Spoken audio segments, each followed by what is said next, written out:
Yo, this is the craziest drum kit I've ever made. It has every sound you can think of to make African trap beats and R&B and Afropop. Bruh, this is the drum kit that you need for everything. It has over 400 sounds that you can use in any way that you like.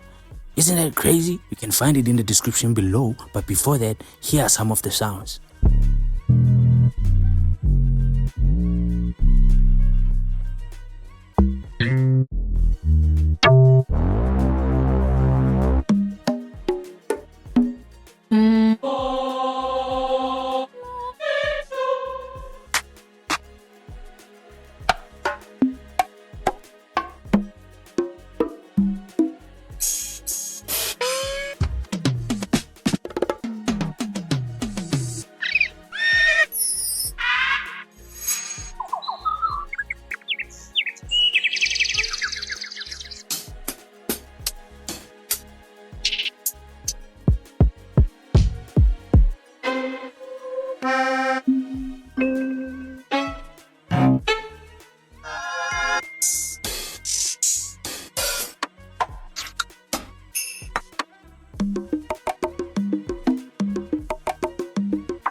This is how you access the drum kit.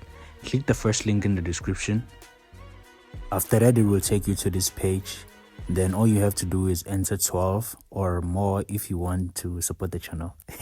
Click buy now and then wait for it to load up. After it's done loading, it should take you to this page. After that, you have to decide what method of payment you're gonna use. In this case, let's use a debit card, but if you have a PayPal, you can use that as well. Now, this next step is the easiest. You just have to enter your name and your card number and the details from your card and also your postal code and your phone number. At this point, you're pretty much done. You just need to click pay now and it's going to be processed. Then you're going to see a pop-up on your screen showing you how to download the file. This drum kit is best for making African trap, but you can also use it to make other genres, and I hope it helps out with your creative process. Now, if you're interested in the drum kit that has ululations, voxes that are used on Ntate Stunna type of beats, click the video on the screen right now. Otherwise, this is the FLP that is included in the drum kit. I hope you get creative with it. Peace.